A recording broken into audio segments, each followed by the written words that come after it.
La Segunda Guerra Mundial en color. La tormenta que se cierne. 1 de septiembre de 1939.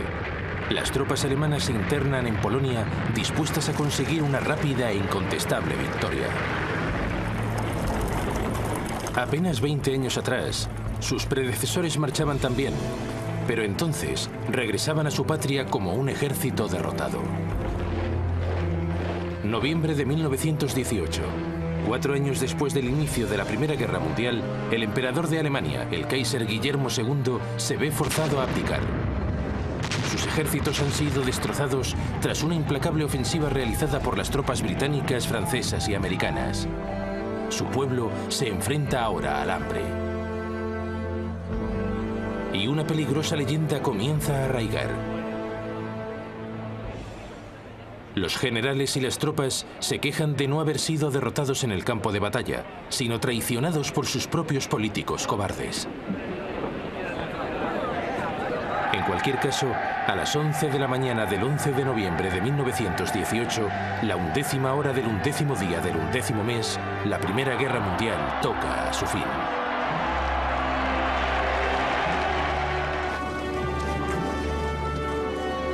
Al mes siguiente, el presidente de Estados Unidos, Woodrow Wilson, llega a Europa, donde promete crear un nuevo orden mundial. Convence a los líderes mundiales para que suscriban una nueva Sociedad de Naciones. En el Tratado de Versalles, acuerdan que en adelante los conflictos entre países no se resolverán en el campo de batalla, sino mediante discusión en el seno de la Sociedad de Naciones. Los pueblos de Europa son liberados. El Imperio Austrohúngaro, aliado de Alemania, es desmembrado. Se crean además nuevas naciones: Austria, Polonia, Hungría, Checoslovaquia, Yugoslavia, Letonia, Lituania y Estonia. El territorio de Alemania queda notablemente reducido.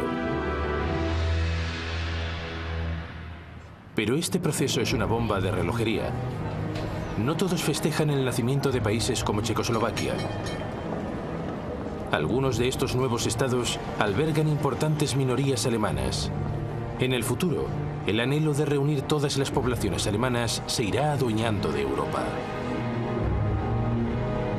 El pueblo alemán, destrozado por la guerra, sufre aún una humillación final. Es obligado a pagar 6.600 millones de libras a Francia y Alemania en concepto de reparaciones. Una suma desorbitada que difícilmente podrán afrontar. Y cuando Wilson regresa a América, su nuevo orden mundial se desmorona de inmediato.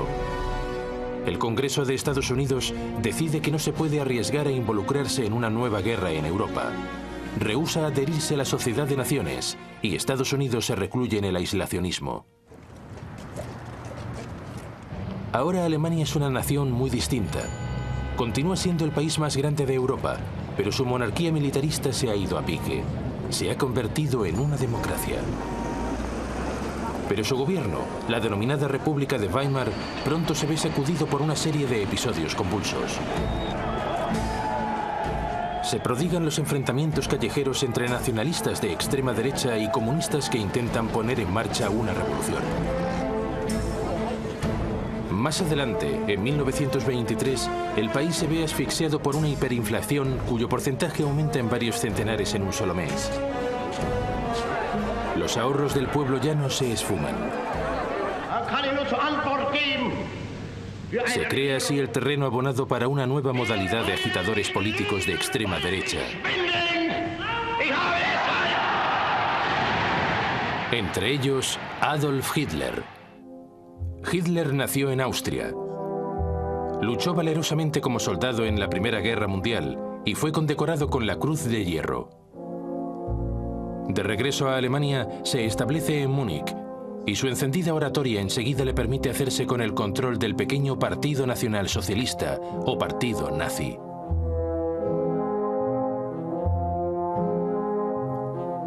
En octubre de 1923, Hitler y sus esbirros intentan un golpe armado contra el gobierno de Weimar. La intentona fracasa y Hitler es condenado a 9 meses de reclusión. En su celda escribe un libro, Mein Kampf, Mi lucha, en el cual achaca los males que padece Alemania a los judíos y exige que el país recupere su poder y se anexione nuevos territorios en el este. Tras ser puesto en libertad, se centra en la tarea de organizar la militancia nazi como un partido político serio y disciplinado. A partir de este momento, se valdrá del sistema democrático para conquistar el poder. Pero durante los últimos 5 años, la Alemania de Weimar ha prosperado. El apoyo a los partidos extremistas, tanto de derechas como de izquierdas, ha disminuido. Aún así, de manera inesperada se presenta la gran oportunidad de Hitler. En octubre de 1929, el mercado de valores de Estados Unidos cae en picado.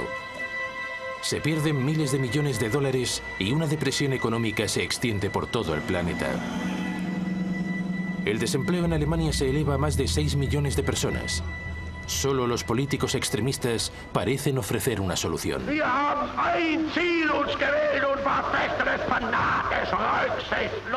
Políticos como Hitler. En 1931, su partido nazi es ya un verdadero movimiento de masas. Posee su propia legión de matones de camisa parda, las SA o secciones de asalto, que suman casi 3 millones de miembros. En las elecciones de 1932, los nazis se convierten en el partido con mayor representación en el Parlamento alemán, el Reichstag. Pero Hitler rechaza cualquier coalición y el Parlamento queda paralizado. Para superar el punto muerto, el presidente Hindenburg lo nombra canciller en enero de 1933. El gobierno del país ya está en manos de Hitler. Un mes después, el Reichstag es incendiado. Hitler acusa a los comunistas y reclama poderes extraordinarios, que en adelante utilizará para prohibir otros partidos políticos. En agosto de 1934 muere el presidente Hindenburg. Hitler se autodeclara presidente. Ya es el líder absoluto de Alemania, el Führer.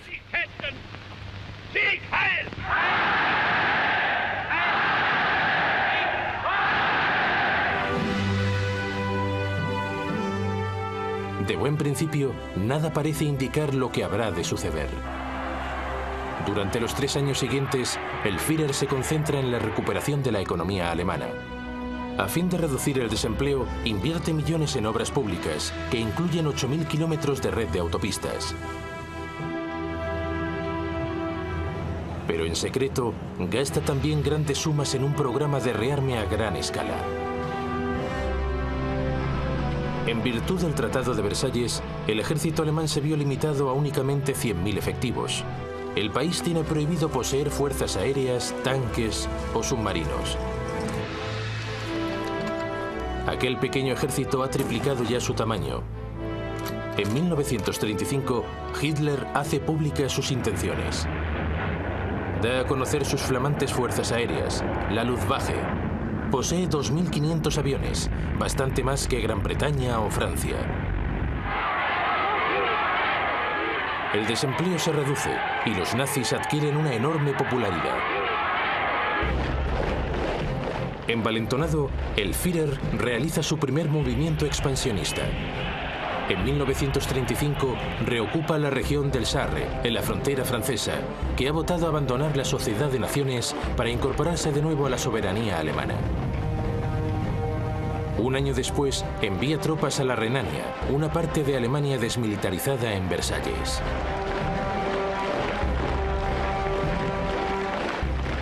Por el momento, muchos consideran que Hitler se limita a reclamar lo que pertenece legítimamente a Alemania. Ni Gran Bretaña ni Francia expresan objeción alguna.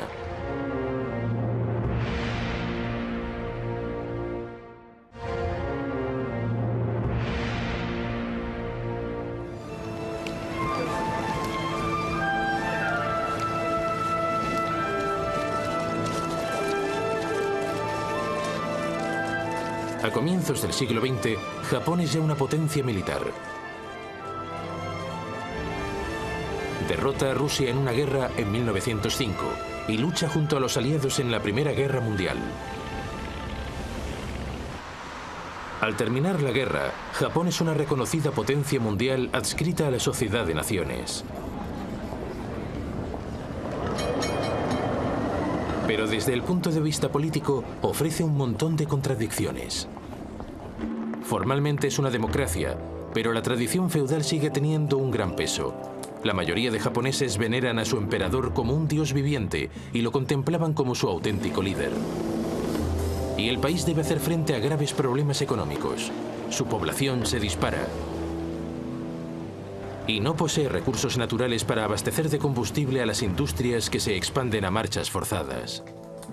Los líderes del país necesitan soluciones y las detectan en la región china de Manchuria.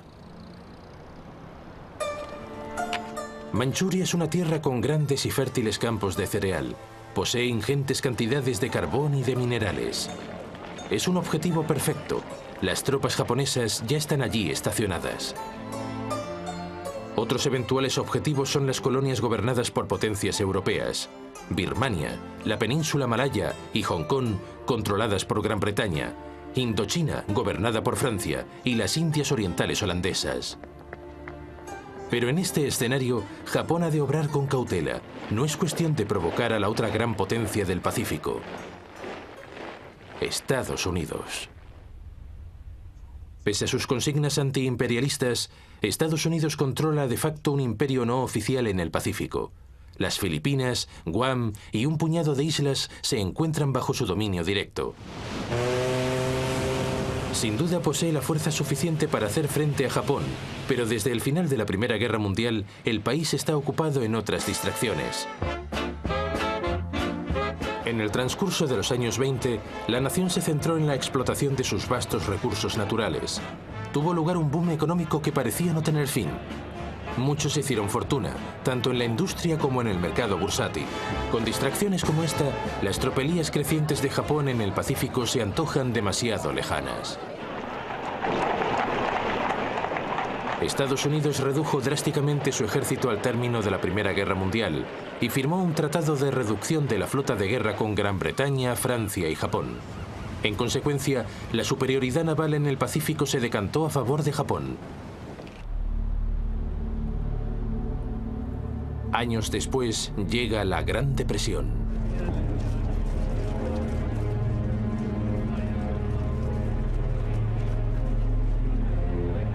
Cuando el desastre económico se generaliza, la cuarta parte de la población pierde su empleo.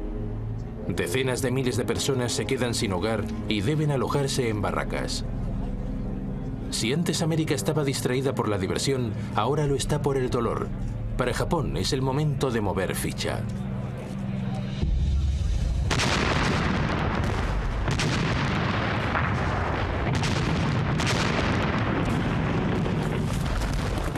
En 1931, sin tan siquiera haber informado a su gobierno legítimamente elegido, las fuerzas japonesas establecidas en Manchuria toman la capital, Mukden, y desde allí invaden el resto del territorio. Un estado títere, Manchukuo, es proclamado bajo un gobierno igualmente títere. Henry Puyi, el último emperador de la China, depuesto en 1911, es repescado de su retiro. Japón es declarado un paria universal, pero eso le importa poco. Sus dirigentes han puesto los ojos en ulteriores conquistas, en territorio chino. Se trata de presas fáciles. China es un estado sumido en el caos. El gobierno del generalísimo Chiang Kai-shek está enfrentado al Partido Comunista Chino, dirigido por Mao Zedong. El país está en guerra civil.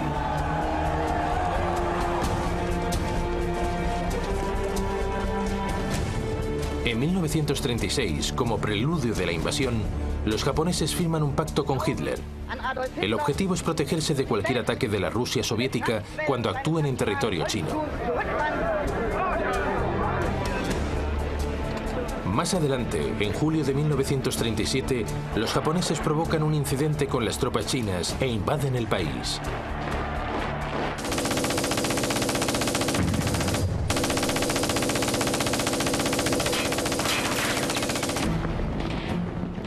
Al principio, los chinos son cogidos por sorpresa. Pero enseguida oponen una feroz resistencia. Los comunistas luchan incluso junto al Kuomintang en un frente unido.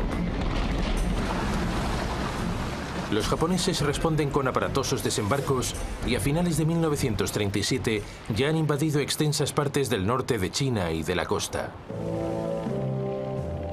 Los japoneses llegan a atacar buques de guerra británicos y americanos que han sido enviados a la zona para proteger su comercio marítimo. El incidente más grave tiene lugar el 12 de diciembre de 1937. La cañonera estadounidense Panay es hundida por bombarderos japoneses. 50 tripulantes pierden la vida. Pese a todo, las potencias occidentales rechazan intervenir.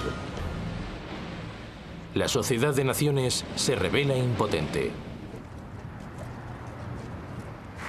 En Estados Unidos, el presidente Roosevelt plantea imponer un bloqueo naval a Japón. It has become clear that acts and policies of nations in other parts of the world have far-reaching effects on us. Pero los británicos no quieren ni oír hablar de ello. Temen que un bloqueo pueda desencadenar una guerra. Así las cosas, lo único que puede hacer Roosevelt es ofrecer un préstamo de $25 millones a Chiang Kai-shek para adquirir armamento. En el transcurso de 1938, los japoneses invaden Cantón y empujan a las tropas chinas hacia el oeste del país. Toda la retórica de la Sociedad de Naciones, todas las promesas de frenar la agresión internacional han caído en saco roto. Y ahora las potencias occidentales deberán hacer frente a agresiones cada vez más cercanas. Una posición de potente injusticia. Salve i principi che sorgono e che nascono e i principi che declinano, la vittoria è per noi, per i primi. Hoy resulta fácil reírse de Benito Mussolini, el dictador fascista de Italia. Toda esa gesticulación se nos antoja ahora más bien ridícula. Pero no era así en 1922. Por aquel entonces, Italia se encuentra al borde de la anarquía. El país se ve azotado por huelgas y expropiaciones de tierras. Como en el caso de Alemania, el gobierno democrático se revela impotente para combatir el malestar social. Así las cosas, Benito Mussolini, periodista y veterano de guerra, decide tomar cartas en el asunto y organiza un partido nacionalista de extrema derecha, los fascistas. Con el país paralizado por la huelga general de 1922, Mussolini ordena a sus seguidores marchar sobre Roma. Ante el temor de una guerra civil, el rey de Italia, Víctor Manuel III, le encarga formar gobierno. Si realizzassero le premesse necessarie e sufficienti per una collaborazione delle quattro grandi potenze occidentali, de inmediato Mussolini aplasta cualquier oposición política y asume poderes dictatoriales. Deve cristallizzare una posizione di potente ingiustizia. En 1928 su posición parece segura. El Parlamento es designado más que elegido y todo el poder se concentra en manos del Gran Consejo Fascista.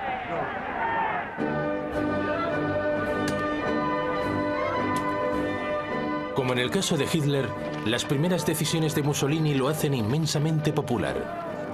Ambiciosos programas de obras públicas proporcionan empleo y transforman la infraestructura de Italia. La corrupción es arrancada de raíz y la mafia es más o menos eliminada.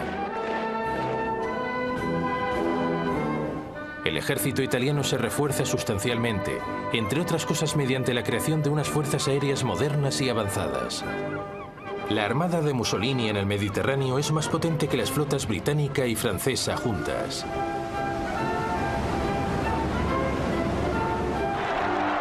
Cuando sobreviene la Gran Depresión, Italia parece capearla mejor que la mayoría de naciones. Mussolini se convierte en un referente universal. Numerosos dirigentes políticos, y entre ellos el propio Hitler, contemplan el sistema fascista como un modelo de gobierno fuerte y resuelto, en contraste con la debilidad de las democracias de Gran Bretaña y Francia. Pero Mussolini busca algo más que adulación. Aspira a recrear el Imperio Romano.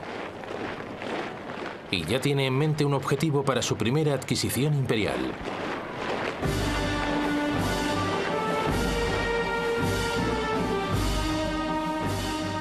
Ese objetivo es Abisinia, la actual Etiopía. Italia posee ya colonias en sus fronteras, en Eritrea y en la Somalia italiana. En diciembre de 1934, el ejército italiano provoca un enfrentamiento con las tropas abisinias junto a un oasis de la región de Ogaden, en el interior del territorio abisinio. Mussolini responde enviando refuerzos a Eritrea y a la Somalia italiana, y exigiendo que Abisinia pague indemnizaciones. El emperador de Abisinia, Haile Selassie, apela personalmente a la Sociedad de Naciones. Acude a ella para que sea coherente con sus ideales. Se trata de un pequeño país amenazado por otro miembro de la Sociedad de Naciones. Es la prueba de fuego. Pero la Sociedad de Naciones no reacciona. El ministro de Exteriores británico, Anthony Eden, intenta gestionar en último extremo un acuerdo de paz, pero Mussolini se cierra en banda. A principios de octubre de 1935, el ejército italiano invade Abisinia desde Eritrea y la Somalia italiana. El primitivo ejército abisinio tiene escasas opciones frente a unas fuerzas armadas equipadas con tanques y artillería.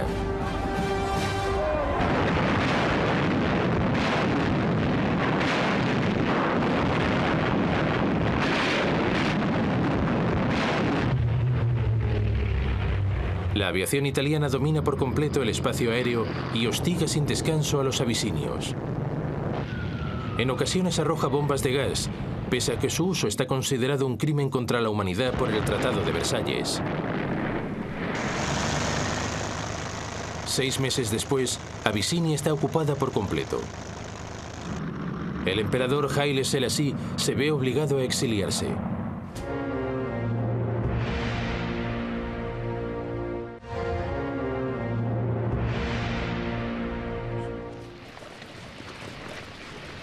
Pese a las numerosas bajas sufridas en el frente del oeste, Gran Bretaña acabó la Primera Guerra Mundial con un ejército de reclutas numeroso y muy efectivo. Enseguida se vio reducido a un pequeño ejército profesional concebido para supervisar el creciente imperio británico. Y al llegar la Gran Depresión, cualquier proyecto de modernizar el ejército fue abandonado. Y eso significa que en el período previo a la guerra, Gran Bretaña es económica y militarmente débil.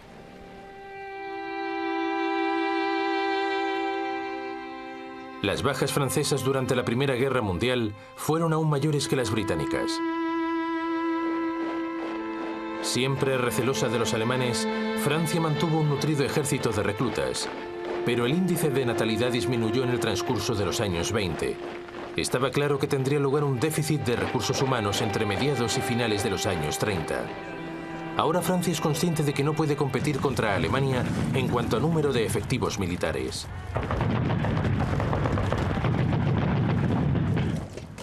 La solución consiste en adoptar una mentalidad plenamente defensiva.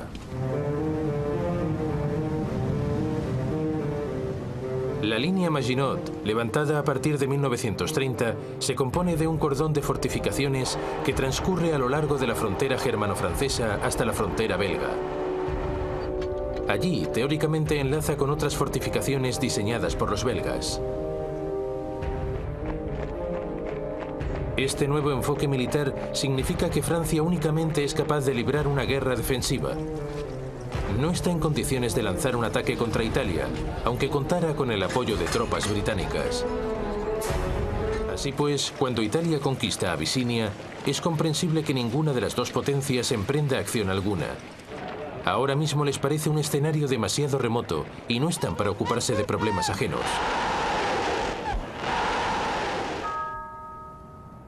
Por el momento ya tienen suficiente con enfrentarse a los traumas de la Gran Depresión.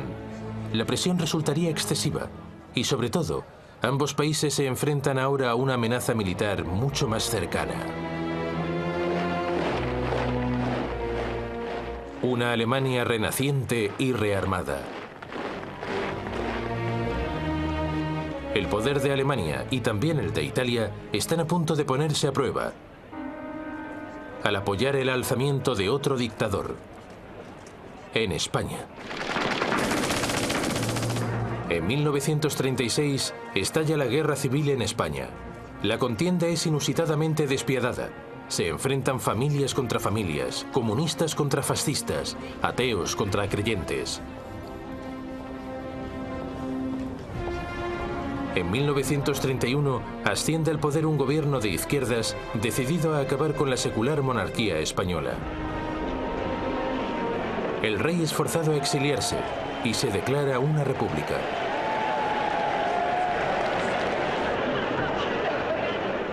En febrero de 1936, los partidos de izquierda se alían en un frente popular para enfrentarse a las fuerzas derechistas en unas elecciones generales. El Frente Popular vence por un escaso margen. Pese a que su programa de reformas es más bien modesto, una oleada de huelgas y expropiaciones inducen a la derecha a temer que un golpe de Estado comunista es inevitable.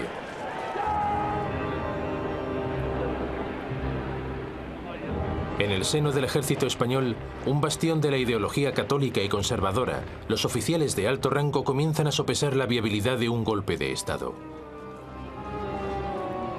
Entre estos se encuentra el general Francisco Franco, un antiguo jefe del Estado Mayor que ha sido exiliado de facto para comandar las Fuerzas Armadas españolas en las Islas Canarias.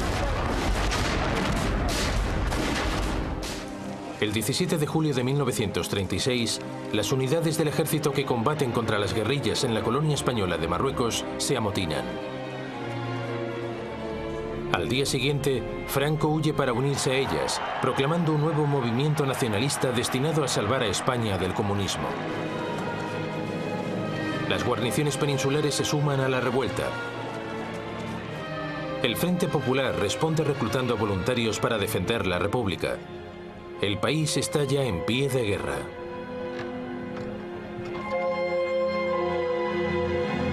Franco topa con un problema inicial. Él y su ejército se encuentran en el norte de África y han de cruzar el estrecho de Gibraltar para regresar a España. Por eso recurre a una persona que tal vez podría ayudarlo: Adolf Hitler.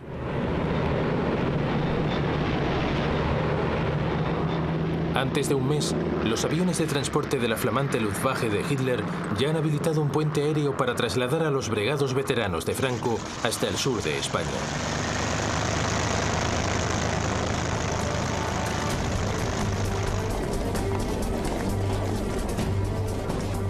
Pero en esta fase del conflicto, la República aún parece poseer ventaja.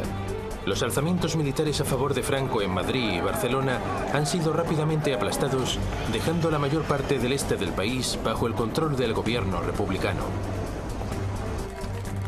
Los nacionalistas de Franco, localizados mayoritariamente en el noroeste y en parte del sur de España.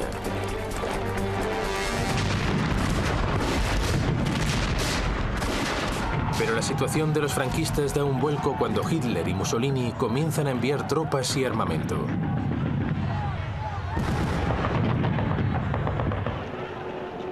El dictador alemán aprovecha la oportunidad para poner a prueba sus nuevos pertrechos y sus dilatadas fuerzas armadas. Son enviados los primeros Panzer con cerca de 12.000 soldados.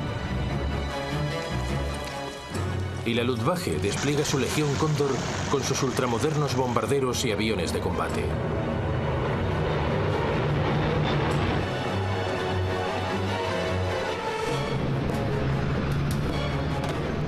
Mussolini envía un denominado Cuerpo de Voluntarios compuesto por 50.000 hombres y más de 700 aviones.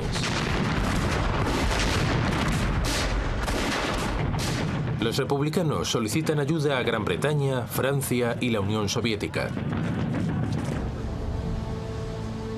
Pero Londres y París temen hacer estallar una guerra en Europa y declaran una política de no intervención.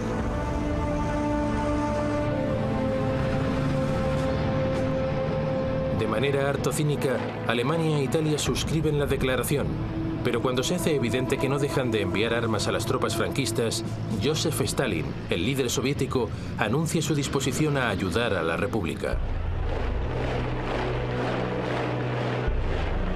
Stalin está inquieto por la extensión del fascismo en Alemania. Hitler ha dejado muy claro que para él el comunismo es el principal enemigo del nazismo.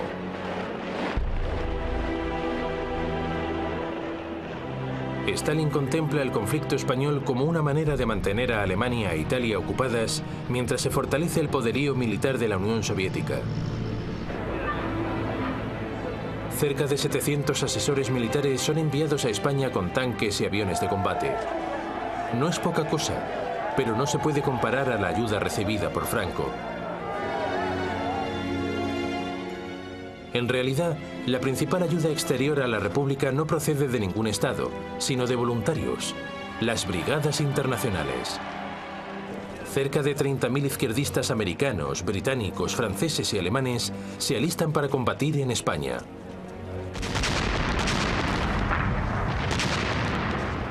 Gracias al nuevo soporte fascista, los nacionalistas consiguen abrir dos frentes. Uno avanza hacia Barcelona desde el norte. El otro, dirigido por Franco, se abre camino hacia Madrid desde el sur. A finales de 1936, Madrid está acosada por tres flancos y prácticamente sitiado. Los combates son intensos y a menudo se ven acompañados por terribles atrocidades contra la población civil. Los republicanos persiguen y asesinan a sacerdotes católicos. Los nacionalistas matan sin piedad a cualquiera que sea acusado de comunista. Las fuerzas aéreas de Alemania e Italia se despachan sin ningún miramiento contra objetivos civiles. Madrid es sistemáticamente bombardeada, pero el episodio más grave se produce en abril de 1937, cuando la ciudad vasca de Guernica es prácticamente arrasada. 6.000 civiles pierden la vida. La zona controlada por la República se reduce a marchas forzadas. Sus tropas luchan valerosamente, pero combatientes aficionados poco entrenados y mal equipados no pueden compararse a los soldados profesionales dirigidos por Franco, ni al sofisticado armamento aportado por Alemania e Italia.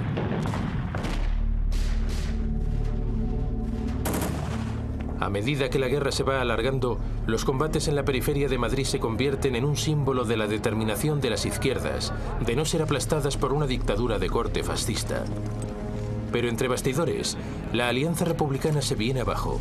Comunistas y socialistas quieren concentrarse en la consecución de una victoria militar. Pero los anarquistas y los sindicalistas, más idealistas, ven en la guerra una oportunidad para desencadenar una revolución de masas conducida por la clase obrera. Esas discrepancias salen a la luz en mayo de 1937. En Barcelona tienen lugar enfrentamientos entre anarquistas y comunistas que debilitan fatalmente la causa republicana. A finales de 1938, los franquistas mantienen cercados a sus enemigos en un pequeño enclave en los alrededores de Barcelona y en una zona que se extiende desde Madrid hasta la costa, en dirección este.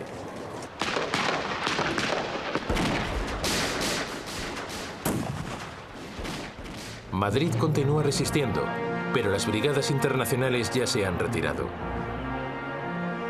Cada vez más naciones reconocen el gobierno de Franco a medida que sus tropas se aproximan a Madrid para lanzar el asalto final.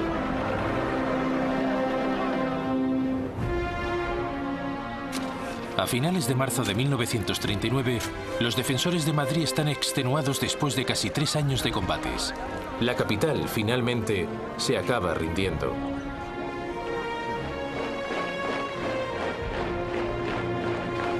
Un mes después, Franco declara oficialmente el final de las hostilidades.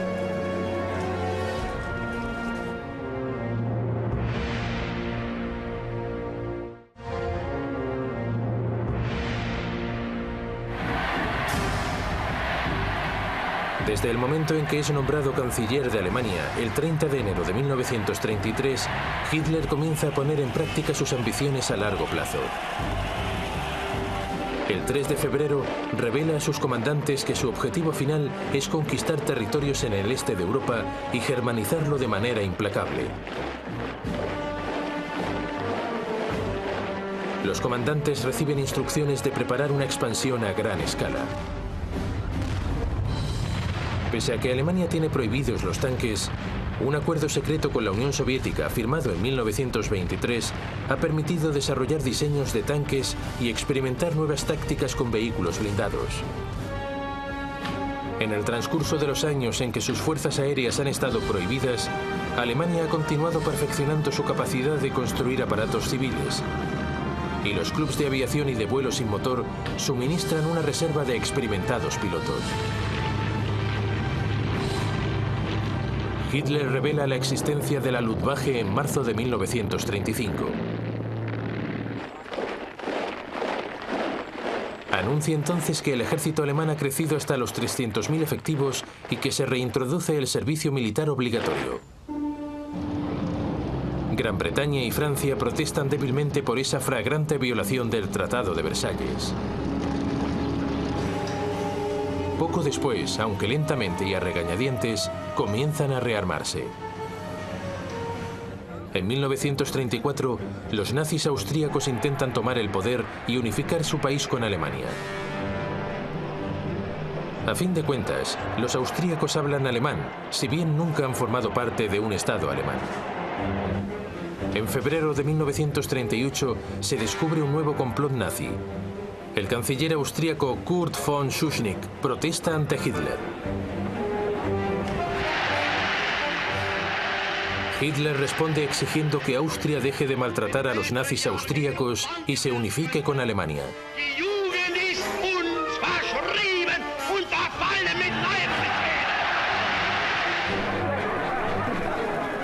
De inmediato, Schuschnigg convoca un referéndum para que los austríacos voten si quieren o no seguir siendo independientes.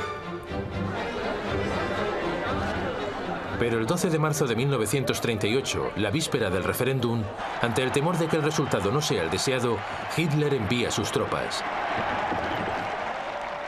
La bienvenida entusiasta y del todo sorprendente por parte de los simpatizantes nazis facilita una invasión sin derramamiento de sangre. Al cabo de unas horas, Hitler anuncia la incorporación de Austria al Tercer Reich. Por primera vez, una nación soberana ha sido incorporada en una Alemania más grande.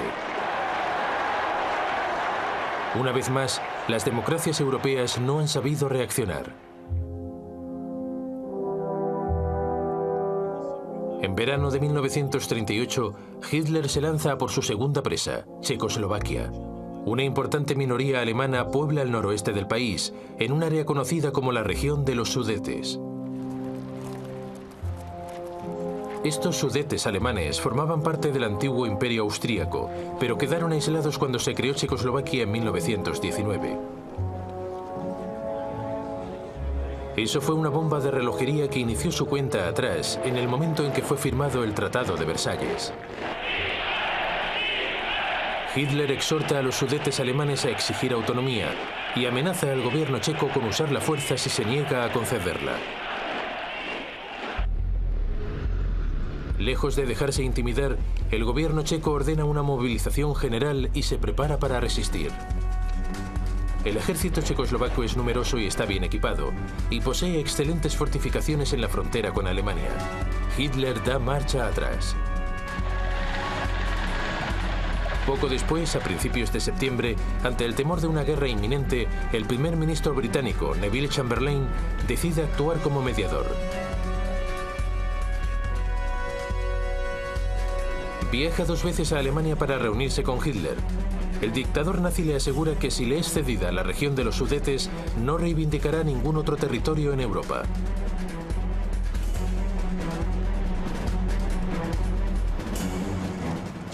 El 29 de septiembre de 1938, en Múnich, con Mussolini actuando como mediador, Francia y Gran Bretaña firman un acuerdo en virtud del cual se entrega la región de los Sudetes a Alemania a cambio de una declaración formal por parte de Hitler de no plantear nuevas exigencias territoriales. Chamberlain regresa a Gran Bretaña ondeando el papel que, según él, garantiza la paz.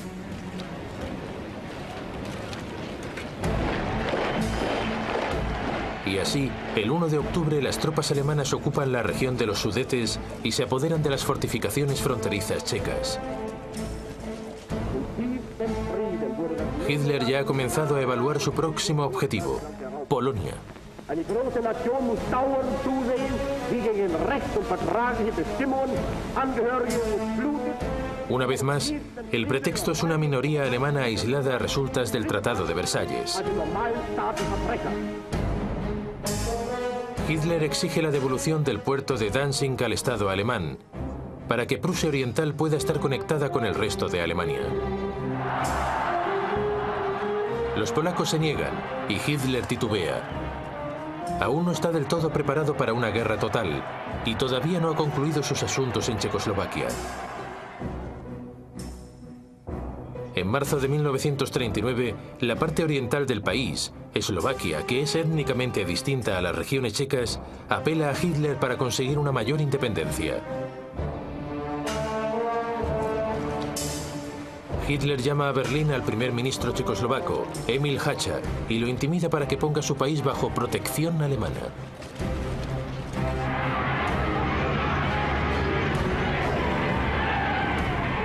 Las tropas alemanas marchan en el resto de Checoslovaquia sin encontrar oposición. La mayor parte del país es anexionada al Reich. Eslovaquia es declarada un protectorado.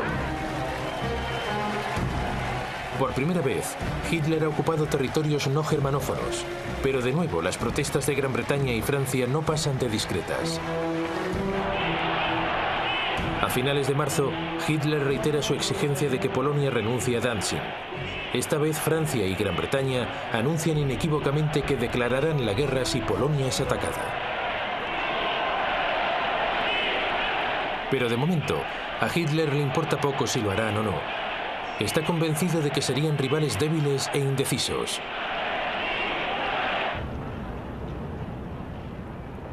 En Rusia, la preocupación de Stalin por las agresiones de Alemania es cada vez mayor. En abril propone una alianza con Gran Bretaña y Francia. Pero las negociaciones apenas consiguen avanzar y por fin Stalin tira la toalla y decide que existe otra solución para neutralizar la amenaza alemana. El 23 de agosto, la Unión Soviética y el Tercer Reich, considerados el uno al otro enemigos acérrimos, anuncian un pacto de no agresión. El acuerdo especifica secretamente que Polonia se repartirá entre los dos países y que Stalin tendrá carta blanca para apoderarse de Estonia, Letonia y Lituania. Libre ya de cualquier amenaza soviética, Hitler ordena a sus fuerzas armadas que organicen una invasión inmediata. Por la tarde del 31 de agosto, la Wehrmacht alemana está lista para el asalto. Su Führer ha tomado una decisión que sumirá el mundo en una gran guerra.